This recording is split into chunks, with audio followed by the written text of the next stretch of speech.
વિદાય સમારંભ છે.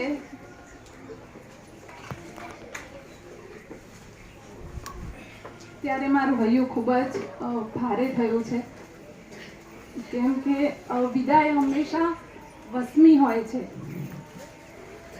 પરંતુ વિદાય એક અંત નથી, એક આરંભ છે. હવે તમારી લાઈફમાં એક નવી શરૂઆત થવાની છે. અંત નથી, આરંભ છે વિદાય. ગીત નથી, ગઝલ છે વિદાય.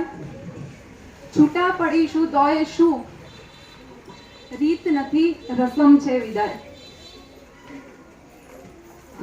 તમે આ શાળામાં ધોરણ 1 થી 8 સુધી અભ્યાસ કર્યો છે અને હવે તમે આ શાળા છોડીને જઈ રહ્યા છો, ત્યારે ખૂબ જ દુઃખ થાય છે, પરંતુ મને એવું છે કે તમે તમારા એક ઉજ્જવળ ભવિષ્ય માટે આગળ વધી રહ્યા છો, તેની એક ખુશી પણ છે.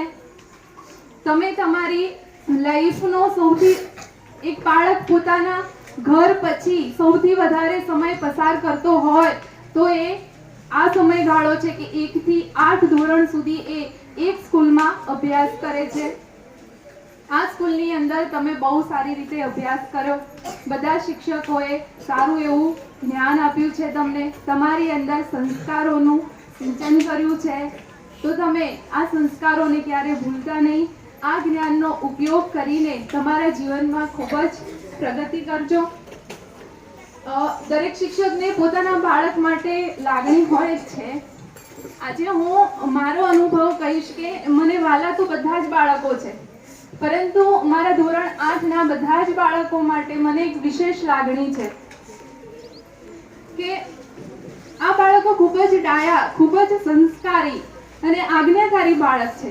ક્યારે એમની કોઈ ખોટી ફરિયાદ નથી આવી. એમને દરેક શિક્ષકનો આદર સન્માન કર્યું છે અને હું તમારો ખૂબ ખૂબ આભાર માનું છું કે તમે મને ખૂબ જ પ્રેમ આપ્યો છે.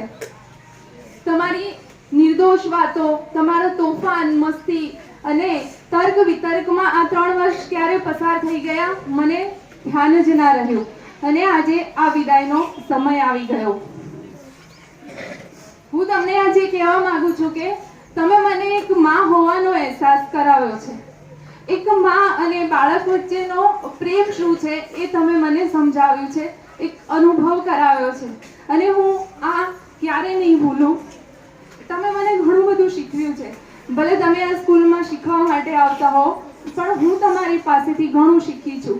મેં ઘણું બધું ફીલ કર્યું છે અને તમારી યાદ મને હંમેશા આવતી રહેશે. મને થાય કે એક બાળક કેટલો નિસ્વાર્થ પ્રેમ કરી શકે છે.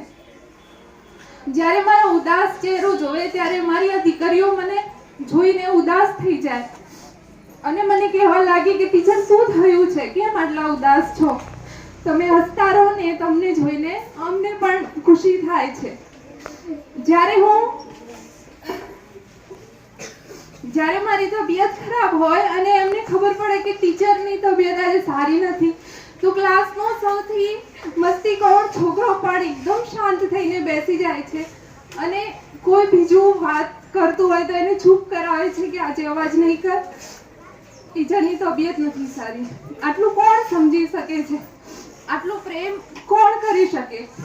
તમારો આ પ્રેમ હું ક્યારે નહીં ભૂલું. તમે જ્યારે હવે અહીંથી વિદાય લઈને જઈ રહ્યા છો ત્યારે મને તમારી ખૂબ જ યાદ આવશે. તમારા વગર નહીં ફાવે. તમારા જેવાથી મારી અંદર એક ખાલીપો આવી જશે, પરંતુ જીવનના ઉપલા પગથિયે ચડવા માટે આગળ તો વધવું જ પડે છે. તો તમને એવા આશીર્વચન આપું છું કે તમે ખૂબ જ અભ્યાસ કરજો, ખૂબ મહેનત કરજો અને ખૂબ આગળ વધજો. તમે તમારા માતા પિતાના અને તમારા ખુદના સપના પૂરા કરજો. જીવનમાં ખૂબ જ પ્રગતિ કરજો અને આ શાળાનું નામ રોશન કરજો. તમે જેવા સંસ્કારી અને આજ્ઞાકારી છો એવા જ બની રહેજો. જે પણ સ્કૂલમાં જાઓ ત્યાં શિસ્ત, નિયમિતતા અને અભ્યાસમાં ખૂબ ધ્યાન આપજો અને દરેક શિક્ષકનું આ જ રીતે આદર સન્માન કરજો. અને આ શાળા એ તમારું ઘર જ છે. જ્યારે પણ ઈચ્છા થાય ત્યારે મળવા આવતા રહેજો અને જ્યારે જીવનમાં કોઈ અડચણ આવે, મુશ્કેલી આવે ત્યારે મારો સંપર્ક જરૂર કરજો. મારાથી થતી હું બધી જ મદદ તમને કરવા હંમેશા તૈયાર રહીશ. બસ છેલ્લે એટલું જ કહીશ કે ખુશ રહો, સ્વસ્થ રહો, મસ્ત રહો, તંદુરસ્ત રહો અને હંમેશા હસતા રહો. જય હિન્દ.